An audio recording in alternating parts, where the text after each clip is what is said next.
viewers, welcome to another episode on Economic Today on TV ROC. I hope you guys had a lovely weekend. My name is Kolawole Itunolua. Joining me on set today is Mr. Akintunde Somi Vincent. You're welcome, sir. Thank you. He's a lead analyst on TV ROC, an educationist, an author, and also an economist. We are going to be bringing to you another interesting topic today that says ASSU strike and its implications on Nigerian economy. ASSU strike and its implications on Nigerian economy. As we all know that ASSU strike has been causing a lot of distraction, a lot of issues, a lot of problems to a lot of the students. Students have been complaining about these issues going on, that when are they going to resume to their school, when are they going to start to resume, when are they going to start going to school. It has been causing a lot of sabotage to life of the student. What could be the causes of this, and what could be the likely solution? But before we go into today's interaction, I would like the viewers at home to know that ASSU strike actually begins its strike on the 14th of February 2022. So it makes it 196 days that ASSU strike begins. So I'm going to be welcoming my guest one more time on set. Mr. Akintunde, you're welcome. Thank you. How are you? Better than yesterday. That's very good. Thanks for honoring us one more time. All right, so let's start with this question, Mr. Akintunde. So why do you think, why did we have prevalent strike in Nigeria? Well, it's so nice to be here today. It's as where we have prevalent strike, or what I call incessant strike in Nigeria. Sure. As a result of inability of the government to meet the requisite demand placed by ASSU. Over time, they've signed so many agreements with this same ASSU, memorandum of understanding, MOU, basic agreements, like so many consent, they reached so many consensus.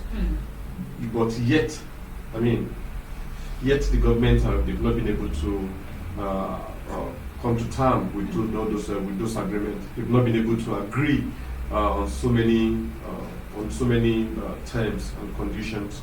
So that's one of the reasons why we have incessant strike year in, year out. It has actually become a festival in this country. All right, thank you so much, Mr. Akintunde. Now to my next question. The question is, what is the impact of the strike on students' academic activities in Nigeria? Well, generally, don't forget that students who gain admission into university already planned, already had it planned in mind. That so year is going to graduate from school, but all of a sudden, students who just recently gained admission into 100 level, and maybe is planning to get, to move into the second level, which is 200 level, and all of a sudden, strike commenced. What do you think happened? So many of them, they will start looking for alternative. They want to do some other things, and let me use a ladies for example. As a female student, then you start thinking of settling down just because of strike. Before you know it, pregnancy sets in, and after pregnancy, going back to school becomes very difficult. Then we have a huge number of dropout rate. You see, so many of them are unable to return back to school because of this issue of marriage. And again, we also this same strike also we have there's a kind of a distortion in the academic calendar. Like I said, students who plan to go through 4 years program, all of a sudden it's now moving into 5, 6, 7 years. Then you could see the distortion in the academic calendar, and that's not really fair on on the students. And again, there's what we call this barrier in the labor market. Don't forget that we have so many people our age who are in our universities, and they already, with this strike, some of them may not be able to meet up because of age factor. Don't forget, in most of the industry now, banking sector, for instance, there's always this age attributed to whoever is going to be employed. And just because of strike, you're supposed to, spend 4 years just on 4 years program, then becoming 7 years, look at adding 3 years to that age. That person will not be able to meet up with the demand. So many factors culminate into this, as regards the students, it's not really a win case on the side of the student. It's always a lose-lose case. All right, thank you so much, Mr. Akin, today for this. Now, Mr. Akin, let's look at the morale of the students. Let's look at the morale of the students. Can we really say it's because of the strike, students are migrating out of the country? Well, the psychology and emotional state of every individual, every human being is very essential. Yeah, that's true. But when your expectation is dampened, what do you think happened? It's not just even on the students alone that are Sure. migrating. Even the parents, everybody wants a good and quality education for their wards, for their kids. But when and again, the gory picture of this situation is that most of the time, I remember when I was in school, I'm still in school, I'm still a student, but back during my basic, maybe my fourth Sure. and maybe during my my first degree year in school, we used to talk about, we used to make jests among our colleagues that this us being in school is as a result of money gotten from cooperatives, money gotten from though we have the emergence of LACPO, the emergence of ZIP. Most parents they get this loan to raise them. To raise their students to raise their children, to raise them in a better way. Mm-hmm.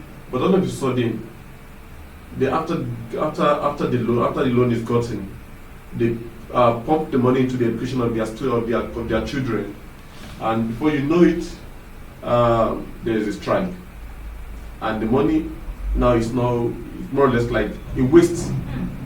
And if they call up the strike again, parents will start looking for where to borrow money. Again, they look for where to borrow money to also finance education, to also finance the academic of their children. So it is always it's always a very terrible situation. All right, Mr. Akin, let's look at the morale of the students. So let's look at their morale. So can we really say it's because of this strike, students are migrating out of the country? Yes, because after a particular point in time, when the students are, they've been at home for so long, Okay. they will definitely be emotionally, down, and this actually leads to what I call the emotional trauma too. So what I'm saying in essence is why students are migrating is as a result of this distortion in the academic calendars. All right, Mr. Akin, today, concerning the ASSU strike and its implications on Nigerian economy, so I want to ask you this. How does it affect the ordinary Nigerians? Well, don't forget that we have so many number of people who are lecturers. We also have so many students. Check all those university environments. You see so many markets, posts mounted everywhere, where people are doing buying and selling. Sure. Since they've been on strike, all those areas they will definitely shut. Yeah, they will definitely shut down. Sure. Because students are not in session. Lecturers are not there to do any buying and selling. those workers are not doing any selling. So before you know it, it culminates into the market becomes so deserted, and the money is not forthcoming. So it really distorts the buying and selling among the market women. So there won't be a kind of inflow of money. It's even a loss on part of the government.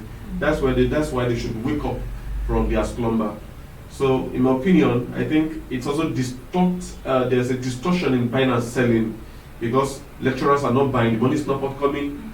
Students are not getting money from their parents to also be in the school. Sure. And there's nothing like pocket. There's what we call inflow of money. When the money keeps flowing around it, that's what makes it. That's what makes economic viable. All right, thank you so much, Mr. Akin, today. Now, in 10 seconds, can you give the student out there your advice and what they can engage themselves into? Like you said, what they can engage into. My advice is that they should go into at this point in time. They should, because the market is very saturated. As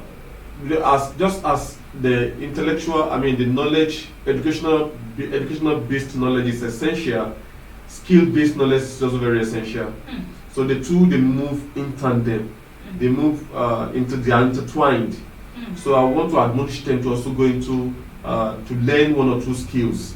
That anything that they could lay their hands on at the moment, they should just do it well, do it wonderfully well.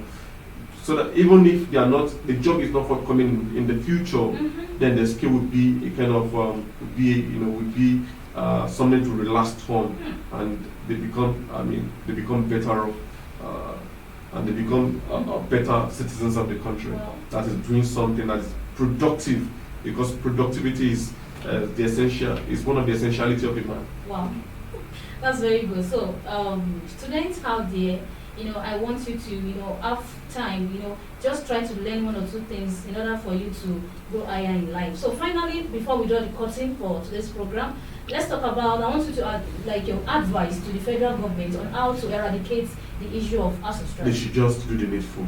There's not, the money is not, it should not be about, do the needful, settle your lecturers. Don't close down your school because for just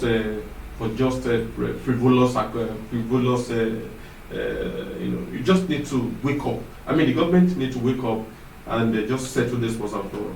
So, federal government, you need to wake up to settle this issue and to reconcile with everyone, because Nigerians, especially the youth, they are crying for help on how to eradicate this issue of ASSU strike. So many students have been complaining, they have been commenting about when to resume. So federal government and the state government should reconcile and with the ASSU so that the students can actually resume back. So we've come to the end of today's program on Economy Today on TV House. I still remain your presenter, Kolawole Itunuluwa. See you next time. Bye.